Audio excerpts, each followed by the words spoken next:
আসসালামু আলাইকুম রহমতুল্লাহি অবরকাতুহু। সম্মানিত দর্শক, আপনারা যদি বর্তমান অন্তর্বর্তীকালীন সরকারের যারা উপদেষ্টা রয়েছেন তাদের কর্মকাণ্ড, কথাবার্তা লক্ষ্য করেন, দেখতে পাবেন যে তারা অলমোস্ট সবাই খুব স্থির, কথা কম বলছেন, মিডিয়াকে সময় দিচ্ছেন কম এবং দীর্ঘমেয়াদে সরকারে থাকার জন্য যে দৃঢ়তা দরকার সেই দৃঢ়তা তারা প্রদর্শন করছেন এবং তারা তাদের আপন মনে যে কাজকর্ম করে যাচ্ছেন, এতে করে আপনি ভাবতেই পারেন যে সামনে ডিসেম্বর মাসে, মানে আর কয়েক মাস পরে নির্বাচন হবে বা ৩-৪ মাস পরে নির্বাচনের শিডিউল ঘোষণা করা হবে। এটি সরকারের যারা কর্তা ব্যক্তি তাদের কর্মকাণ্ড একেবারেই মনে হচ্ছে না। দ্বিতীয়ত, ডক্টর মোহাম্মদ ইউনূস প্রধান উপদেষ্টা রূপে তার যে আত্মবিশ্বাস, ইন্ডিপেন্ডেন্সি এবং তার যে সার্বভৌমত্ব, এটি ক্রমশ দিন দিন বেড়েই চলেছে। প্রথম দিকে তাকে আমরা অনেক দুর্বল অবস্থায় দেখেছিলাম। তিনি কথায় কথায় ছাত্রদের প্রতি কৃতজ্ঞতা জ্ঞাপন করতেন এবং ছাত্ররা যে কোনো দাবি দাওয়া নিয়ে গেলে, কথা বললে তিনি সেটি আমলে নিতেন, ভয় পেতেন, সংকোচ বোধ করতেন বা কৃতজ্ঞতা প্রকাশ করতেন। এটি এখন শূন্য। দ্বিতীয় হলো যে তাকে যারা দুর্বল মনে করতেন, সবার সমিতি মিটিং মিছিল করে সবাই কিছু হলেই সচিবালয় ঘেরাও করো, রাজুতে যাও, তারপর রাস্তাঘাটে যানজট তৈরি করো আর প্রধান উপদেষ্টার বাসভবন ঘেরাও করো, এটি এখন শূন্যতে নামিয়ে আনা হয়েছে। এরপরে আপনি যদি লক্ষ্য করেন যে তিনি রাজনৈতিক দলগুলোর সঙ্গে দহরম মহরম সম্পর্ক না হলেও চলনসই একটি সম্পর্ক স্থাপন করার চেষ্টা করেছিলেন। তো সেই জায়গাতেও তিনি বেশ একটা স্বতন্ত্র বৈশিষ্ট্য তৈরি করে ফেলেছেন এবং রাজনৈতিক দলের যারা নেতৃবৃন্দ, আগে যারা যমুনাতে যাওয়াটাকে ডাল ভাত মনে করতেন বা ডক্টর মোহাম্মদ ইউনূসকে যে কোনো কথা বলা বা শুনিয়ে আসা একেবারে যাকে বলা হয় ডাল ভাত মনে করতেন, তারা এখন সেই জিনিসটি মনে করছেন না। সবচেয়ে ভয়ঙ্কর যে বিষয়টি, সেটি হলো কিছু রাজনৈতিক দল এবং কিছু ব্যক্তি এবং কিছু গোষ্ঠী, তারা প্রথম থেকে মনে করেছিল যে ডক্টর মোহাম্মদ ইউনূস তাদের লোক, বা জনগণ মনে করেছিল যে ডক্টর মোহাম্মদ ইউনূসের সঙ্গে ওই ব্যক্তি, ওই প্রতিষ্ঠান, ওই সংগঠনের ভালো সম্পর্ক রয়েছে। এদের মধ্যে বেশ কিছু এনজিও আছে, তারপর এনজিওর বাইরে কিছু গবেষণা প্রতিষ্ঠান রয়েছে, যারা দেশে খুবই সুপরিচিত, আন্তর্জাতিক অঙ্গনেও সুপরিচিত এবং সুদীর্ঘকাল ধরে ডক্টর মোহাম্মদ ইউনূসের সঙ্গে তাদের একটা সম্পর্ক ছিল। হাল আমলে সেই সম্পর্কগুলো নেই। যারা সব রাজত্বেই, অর্থাৎ আওয়ামী লীগের রাজত্বে, বিএনপির রাজত্বে, এরশাদের রাজত্বে খুবই দাপটে লোক ছিলেন, এই লোকগুলোর মুখ শেখ হাসিনা শত চেষ্টা করেও বন্ধ করতে পারেনি। এখন এই লোকগুলোর মুখ কালো। এদের মধ্যে সবচেয়ে যিনি প্রবীণ এবং যাকে বলা হয় আন্তর্জাতিক খ্যাতির সম্পন্ন, তিনি অতি সম্প্রতি দেশের একটি বড় পত্রিকাতে একটি নিবন্ধ লিখেছেন। এতে বোঝা যায় যে তিনি এবং তার যারা সঙ্গী সাথী এখন কতটা দুরবস্থার মধ্যে আছে। ফলে ওরা বললাম এই অর্থে ওর উপরে চন্দ্রবিন্দু দিলে ওনারা যে সম্মানটা বোঝায়, ঠিক তদ্রুপ সেই সম্মানটাই বোঝায়। এখন সমস্যা হলো যে ওনারা ডক্টর মোহাম্মদ ইউনূসকে যেভাবে মনে করেছিলেন যে তাদের পকেটের ট্রাম্প কার্ড, তারা যেভাবে বলবেন সেভাবে চলবে, সেটা হচ্ছে না। ফলে ডক্টর মোহাম্মদ ইউনূস আপন কর্তৃত্বে, একক কর্তৃত্বে তিনি কিন্তু এখন এগিয়ে যাচ্ছেন।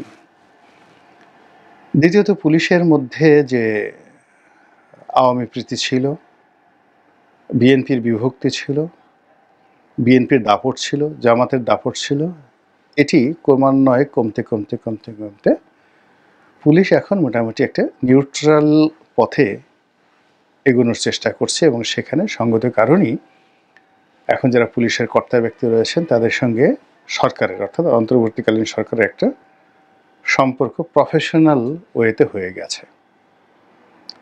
ফলে এখন পুলিশ কোনো বিএনপি নেতার হুকুম, জামাত নেতার হুকুম, কিংবা অতীতে আওয়ামী লীগ সরকার আমলে বড় কোনো পদ পদবিতে ছিলেন, আওয়ামী ট্যাগ তাদের ছিল, এই জায়গা থেকে তারা বের হয়ে এসেছে। সর্বশেষ রইল সামরিক বাহিনী। যারা মনে করতেন যে সামরিক বাহিনীর জেনারেল ওয়াকারুজ্জামান থেকে শুরু করে যারা কর্তা ব্যক্তি রয়েছেন, মূল ক্ষমতাটা তাদের হাতে, এবং তারা যেভাবে চাইবেন ওভাবেই ডক্টর ইউনূসকে চলতে হবে, এর বাইরে হবে না। সাম্প্রতিক কিছু কর্মকাণ্ডের ফলে দেখা যাচ্ছে যে না, সামরিক বাহিনীর যে ক্ষমতা বা কর্তৃত্ব সেটা একটা ভিন্ন বিষয়, কিন্তু ডক্টর মোহাম্মদ ইউনূস এই জিনিসগুলোকে খুব পাত্তা দিচ্ছেন বা কাউন্ট করছেন, তার আচার আচরণ সেই জিনিসগুলো মনে হচ্ছে না। তিনি ক্রমশই দৃঢ়তা দেখাচ্ছেন, চোখ মুখ গম্ভীর করে ফেলেছেন, এবং মুখের যে হাসি, আগে যেভাবে তিনি প্রচুর হাসতেন, সেই হাসিটি তিনি বন্ধ করে হৃদয়ের যে হাসি, সেই হৃদয়ের হাসি তিনি হাসছেন। এবং আমরা যারা তাকে খুব বেকুব মনে করেছিলাম, তিনি এখন আমাদের নির্বুদ্ধিতা, আমাদের অসহায়, এগুলো দেখে তিনি খুব মনে মনে হাসছেন, এবং তার সেই চোখে মুখে যে চাঁদের যে দীপ্তি সেটি ফুটে উঠছে। আপনারা ধরুন চিন্তা করুন, একটা রয়্যাল বেঙ্গল টাইগার খুব ভাবসাপ নিয়ে, বা ধরুন একটা গোকরা সাপ খুব ভাবসাপ নিয়ে ফোঁস করলো বা হালুম করলো, আপনি যে কোনোভাবে তাদেরকে একটা বৈদ্যুতিক শক দিয়ে দিলেন বা ছ্যাঁকা দিয়ে দিলেন, দেওয়ার পর ও আপনাকে যেভাবে জমের মতো ভয় পাবে, ফনাটা আস্তে নুয়ে যাবে, আর হালুম বন্ধ হয়ে যাবে, লেজটা গুটিয়ে যখন পালাবে বা মুখ কালো করে ধরে বসে থাকবে যে হলো কি, এরকম তো হওয়ার কথা না। রয়্যাল বেঙ্গল টাইগার চিন্তা করবে যে একটা সাধারণ মানুষ ভয়ে সে হার্ট ফেল করবে, তা না করে সে আমাকে যে ছ্যাঁকাটা দিয়ে দিল, এখন আমি লজ্জায় মুখ দেখাই কি করে, সুন্দরবনে তো ফিরে যাওয়া সম্ভব নয়। ফলে কি হলো, সে দূরে বসে বসে অবাক বিস্ময়ে সে মানুষটির দিকে তাকিয়ে থাকে। এই গত কয়েক মাসে আপনার আমার চোখের আড়ালে, অন্তরালে কত মানুষ যে এরকম ছ্যাঁকা খেয়েছেন, ধরা খেয়েছেন, যা আপনি যদি জানেন, হাসতে হাসতে আপনি গড়াগড়ি দেবেন। আর যে লোকগুলো ছ্যাঁকা খেয়েছেন তারা নিরাপদ দূরত্বে বসে খালি ভাবছেন যে হায় আল্লাহ, এই কথা যেন লোকজন না জানে। আর যিনি এই ছ্যাঁকা দিয়েছেন তিনি দূরে বসে বসে চাঁদের হাসি হাসছেন। ফলে কি হলো, এখন ওই যে তিনি আগে বলেছিলেন যে ম্যাটিকুলাস ওয়েতে এই একটা আন্দোলনটি চলেছে, তার সঙ্গে তার কতটা সম্পৃক্ততা, সত্যতা ডাজ নট ম্যাটার, কিন্তু সরকারের কর্মকাণ্ডে একটা ম্যাটিকুলাস ভাব চলে এসেছে। সরকার ধরে নিয়েছে IMF টাকা দেবে না, বিশ্বব্যাংক টাকা দেবে না, তাকে চলতে হবে। ঠিক সেইভাবে তারা দৃঢ়তার সঙ্গে এগোচ্ছে। তারা ইতিমধ্যে তাদের কিছু বন্ধু তৈরি করে ফেলেছে, তারা কিছু ভাড়াটিয়া তৈরি করে ফেলেছে, তারা কিছু তাবেদার তৈরি করে ফেলেছে। একটা ডিপ স্টেট মানে তৈরি করার জন্য, আমেরিকার ডিপ স্টেট না, প্রতিটি রাষ্ট্রেরই একটা ডিপ স্টেট থাকে, একটা কিচেন ক্যাবিনেট থাকে, একটা অলিগার শ্রেণী থাকে। এবং রাজনীতিতে আপনি যদি শাইন করতে চান, তবে বিখ্যাত একটা বই আছে, অতি সম্প্রতি, এটা বাংলাদেশে বা ভারতে এখনো ছাপা হয়নি, ডিকটেটরস হ্যান্ড নোট। স্বৈরাচারের যে প্রথম পাঠ,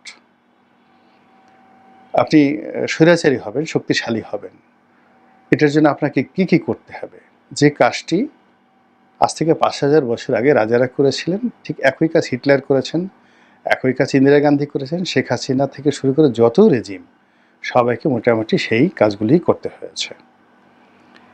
এবং এগুলোর মূল ব্যাপার হলো যে সমাজের কিছু দুর্নীতিবাজদেরকে কাছে টেনে নিতে হবে, কিছু অলিগার তৈরি করতে হবে, তারপর কিছু দুষ্ট লোককে কাছে টেনে নিতে হবে, আর এমন কিছু কাজ করতে হবে যেন জনগণ আবার তার পক্ষে থাকে, জনপ্রিয়তামূলক কিছু কর্মকাণ্ড করতে হবে।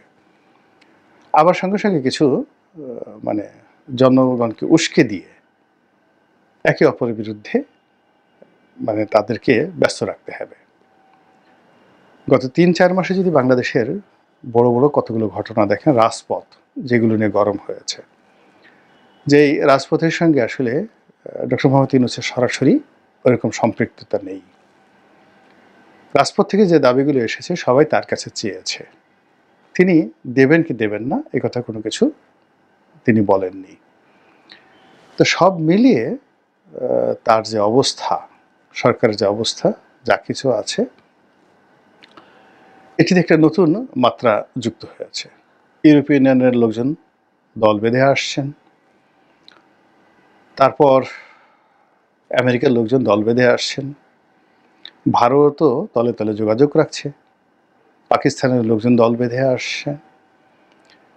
সম্পূর্ণ একটা নতুন এরা, যেন একটা সিল্ক রুট তৈরি হচ্ছে, বা একটা মানে grand trunk road Sher Shah যেটা তৈরি করেছিলেন, রাজনীতির উপর একটা গ্র্যান্ড ট্র্যাঙ্ক রোড তৈরি হয়ে যাচ্ছে।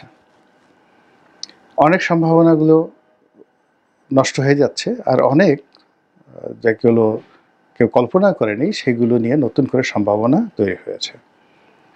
রাজনীতির হিসাবপত্র এই কয়েক মাসে একেবারে উল্টে গেছে, আর এখন সামনে যে রাজনীতি, সেই রাজনীতির যে পরিণতিটা, এটা আপনি আমি কেউ কল্পনা করতে পারছি না, কিছুই কল্পনা করতে পারছি না কোনটা কি হবে না হবে। তো যখন পানি ঘোলা হয়, কুয়াশা থাকে, কিংবা ঠিক সমস্ত কিছু একটা ঘূর্ণিপাক, সব কিছুর একটা ঘূর্ণিপাক তৈরি হয়, তখন কিন্তু মানুষ দিশেহারা হয়ে যায়। আপনাকে যদি কেউ ধরে চারিদিকে এইভাবে ঘুরিয়ে ঘন্টা 3-4 ঘুরিয়ে ছেড়ে দেওয়া হয়, আপনি পড়ে যাবেন, চিত হয়ে পড়ে যাবেন। ঘূর্ণিপাক এমন একটা বিষয়। এখন এই যে আমরা যেটা কালের ঘূর্ণিপাকে পড়ে গেছি, এই কালের ঘূর্ণিপাকের মধ্যে পড়ে আমরা সবাই দিশেহারা হয়ে পড়েছি। আর যিনি এই ঘূর্ণিপাকের বাইরে বসে এই ঘূর্ণি লক্ষ্য করছেন, বুঝতেই পারছেন যে তার মনে কতটা আনন্দ বা কতটা খুশি থাকতে পারে। মহান আল্লাহ রাব্বুল আলামিন আমাদের সবাইকে হেদায়েত দান করুন এবং হেফাজত করুন। আসসালামু আলাইকুম ওয়া রাহমাতুল্লাহি ওয়া বারাকাতুহু। প্রিয় দর্শক, এতক্ষণ আমরা ওনার কথাগুলো শুনলাম এবং উনি যে বিষয়গুলো নিয়ে আলোচনা করলেন, ডক্টর মোহাম্মদ ইউনূস ওনার বিভিন্ন ইস্যু নিয়ে, এবং উনি যে বিষয়গুলোতে আপনার রিসেন্টলি দক্ষতা দেখিয়েছেন, এগুলো উনি সরাসরি সামনে না আসলেও কিন্তু ওনার যে সংস্পর্শ আছে, এই জিনিসগুলো কিন্তু দেখলে বোঝা যায়। যেমন হচ্ছে মাঝে কিন্তু প্রচুর স্টুডেন্টদের আন্দোলন ছিল, বিভিন্ন আপনার যারা বিভিন্ন কর্মক্ষেত্রে বিভিন্ন লোকেরা কিন্তু রাজপথ দখল করতে, এবং যারা চাকরি প্রত্যাশী, জব প্রত্যাশী, এইসব ব্যক্তিরাও কিন্তু বিভিন্ন জায়গা, রাস্তাঘাট এগুলোতে ভিড় জমায়ে দখল করেছিল, এবং তারা কিন্তু নানা বিষয়ে তাদের বক্তব্য কিন্তু গভর্নমেন্টের কাছে তুলে ধরেছে। এবং পরবর্তী সময় আমরা বিভিন্ন সময়গুলো দেখেছি, বিডিআর, পুলিশ, এরকম বিভিন্ন প্রতিষ্ঠান এবং গার্মেন্টস সেক্টরের বিভিন্ন প্রতিষ্ঠানগুলো কিন্তু এইসব আন্দোলনে আপনার নিজেদের দাবি দেওয়া আন্দোলনে কিন্তু রাস্তা নেমেছে, এবং রাস্তায় তাদের আবেদনের কথা গভর্নমেন্টকে জানিয়েছে। কিন্তু এই জিনিসগুলো কিন্তু এখন একদমই হচ্ছে না। এটি পজিটিভ, যে নগরবাসীর যে ভোগান্তি হতো সেই জিনিসটা কিন্তু একটি সমাধান আসছে, এবং এটা গভর্নমেন্টের অবশ্যই একটি সাফল্য। সেই দিক থেকে আমরা বলবো যে অবশ্যই জাতীয় বিষয়গুলো আপনার ইমিডিয়েট রেজাল্ট নিতে হবে, যেন কোনো খারাপ দিকে না যায়। এবং রাজপথ দখলের যে বিষয়গুলো বিভিন্ন তাদের দাবি দেওয়া আদায়ের ক্ষেত্রে তারা যেটি করে, এটি কিন্তু সঠিকভাবে সঠিক ওয়েতে করার জন্য ইন্টার গভর্নমেন্টের প্রতি অবশ্যই তাদের প্রতি আমাদের আশা থাকবে। এবং এখনকার সময়ে কিন্তু একটি গুরুত্বপূর্ণ সময় হচ্ছে অর্থনীতির যেহেতু খারাপ অবস্থা, সেই দিক থেকে প্রতিটা ক্ষেত্রে আপনার ইন্টার গভর্নমেন্টের একটি গুরুত্বপূর্ণ ভূমিকা রাখতে হবে, যেখানে দেশের মানুষ বুঝবে যে গভর্নমেন্ট অবশ্যই দেশের মঙ্গলে কিছু করছে।